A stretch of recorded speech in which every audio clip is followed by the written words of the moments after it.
औदुंबर आपलं स्वागत करतो दी महाराष्ट्रीयन ट्रॅव्हलर या यूट्यूब चॅनलला। तर मागच्या व्हिडिओमध्ये सांगितल्याप्रमाणे आपण कोल्हापूर ते सैनिकी टाकळी असा काही प्रवास केला होता। तर आजचा दुसरा दिवस आहे।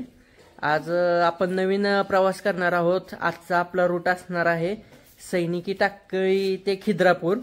तर ह्या नवीन रूटला आपण चालू करतोय। तर आजच्या प्रवासाचे आपले अंतर फक्त 8 किलोमीटर असणार आहे। छोटासाच व्हिडिओ असणार आहे पण ऐतिहासिक असा व्हिडिओ असणार आहे। त्या व्हिडिओमध्ये आपण खिद्रापूरचं कोपेश्वर मंदिर, त्याची स्थापत्य वगैरे शैली जी आहे त्याचा आपण माहिती देणार आहोत। तर बघूया। तर आज आपल्या प्रवासात नेहमीप्रमाणे असणार आहेत सपोर्ट सिस्टीम अंकल, हाय बाबा, सुमती, सिमरन, आमचे मामा, आंटी आणि आजची बर्थडे गर्ल आमची आत्या। मागच्या व्हिडिओला आंटींचा बर्थडे होता, ह्या टायमिंगला आज आत्याचा बर्थडे। नेहमीप्रमाणे आज सुद्धा आपल्या प्रवासात आपल्या सोबत असणार आहे आपली सर्वांची आवडती गाडी अल्टो K10 बघू शकताय।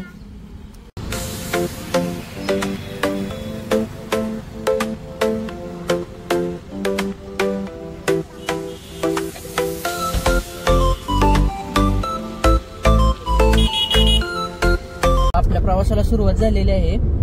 आता आपण सैनिकी टाकळीमध्ये आहोत। इथून एक 8 किलोमीटरवरच खिद्रापूर आहे। त्यामुळे छोटासाच व्हिडिओ आहे पण ऐतिहासिक रूट असल्यामुळे माहिती पण अशी बरेचशी आपण एक्सप्लोर करणार आहोत। मंदिर पूर्ण एक्सप्लोर करणार आहोत, तिथली माहिती सुद्धा देणार आहोत। तर बघूया।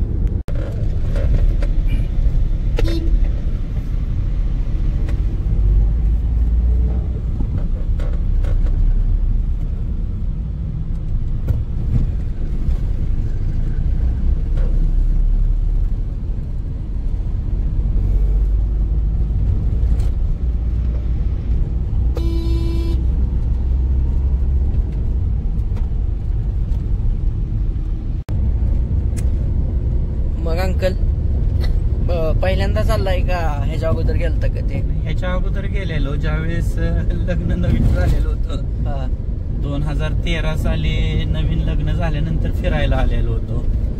त्यानंतर आत्ताच 2024 साली जवळजवळ 11 वर्षानंतर चाललेलो आहे मी। हा का? हा, मी तर फर्स्ट टाइमच चाललेलो आहे।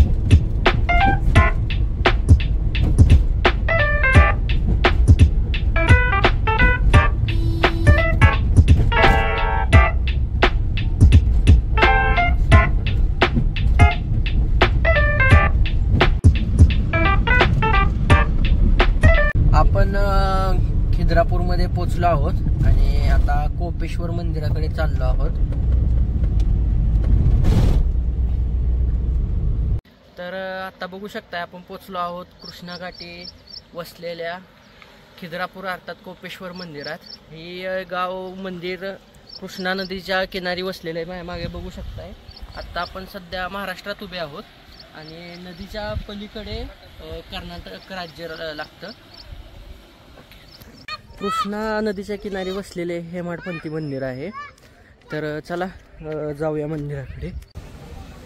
तर फायनली आपण पोचलो आहोत खिद्रापूर कोपेश्वर मंदिरात, बघू शकताय। आता आपण मंदिराच्या आतमध्ये प्रवेश करत आहोत। हे जे समोर दिसत आहे त्याला स्वर्ग मंडप म्हणतात।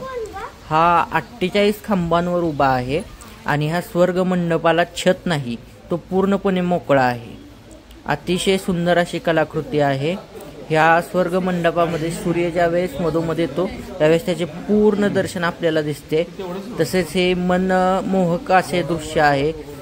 छानदार नक्षी वगैरे तुम्ही बघू शकताय। बारीकपणे किती त्याचा अभ्यास करून ते बांधलेले आहे। खूप असे छान नक्षी केलेली आहे, बघू शकताय। हा त्यातीलच एक खांब आहे ज्याच्यावर फुलाचे वगैरे अशी नक्षी केलेली आहे। सुंदर असं रेखीव बहारदार काम आहे, बघू शकताय तुम्ही इथे।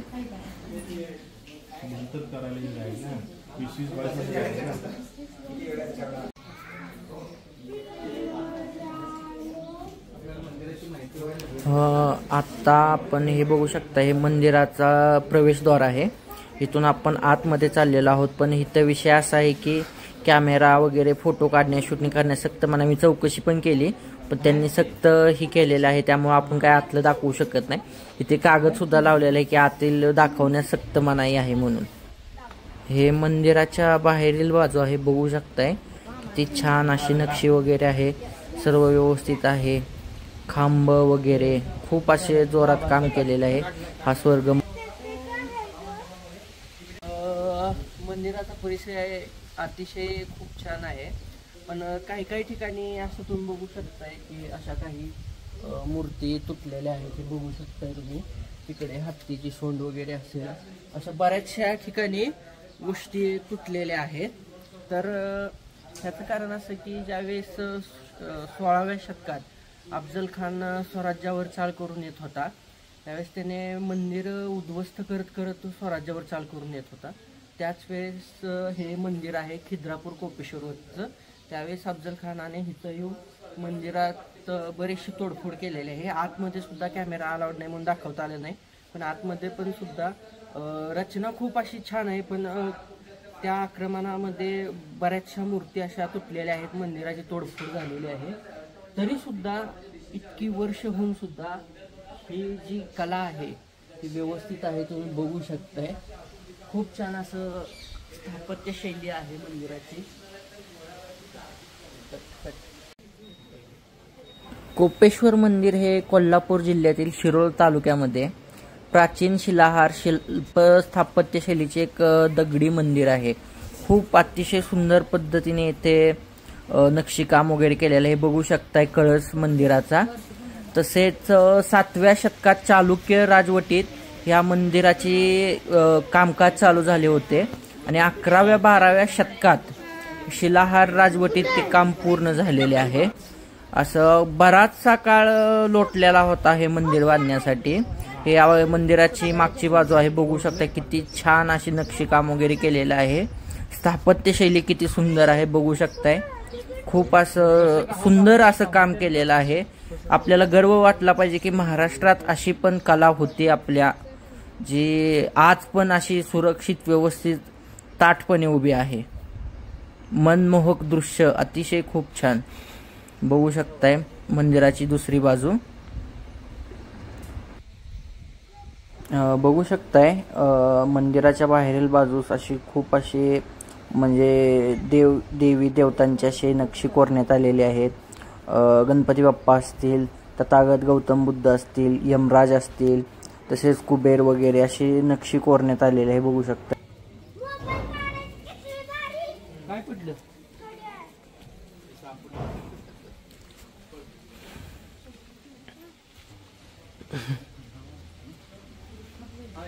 भारत सरकारच्या पुरातत्व विभागाने या मंदिराला दिनांक 2 जानेवारी इसवी सन 1954 रोजी महाराष्ट्रातील राष्ट्रीय संरक्षित स्मारक म्हणून घोषित केलेले आहे. इतकी सुरक्षित अशी वास्तुकला आहे ही, म्हणजे असे डोळ्याचे काय म्हणतात ऋण फेडल्यासारखी, म्हणजे इतकी सुंदर अशी वास्तुकला आहे ही. बघू शकताय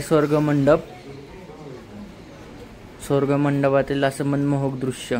पावसाचे पाणी मंदिरातून बाहेर येण्यासाठी केलेला मार्ग बघू शकताय. इथे लहान असा मार्ग आहे. तर आपण जेवणासाठी इथे थांबलेलो आहोत द जंगल बुक हॉटेलला, बघू शकताय. तर बघू शकताय आपण जेवायसाठी द जंगल बुक या हॉटेलला थांबलेलो आहोत.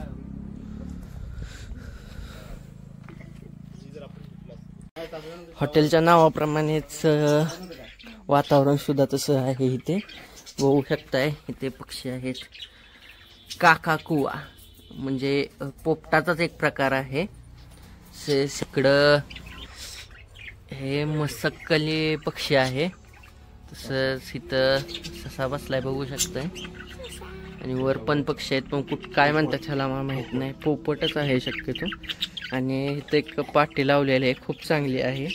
आमच्या दुनियेत तुमचे स्वागत आहे. इकडं पण प्राणी आहेत, ससाच आहे इकडे पण, बघू शकताय. दुपारची निवांत झोपेचं टायमिंग चालू आहे. असं हे हॉटेल जंगल बुक.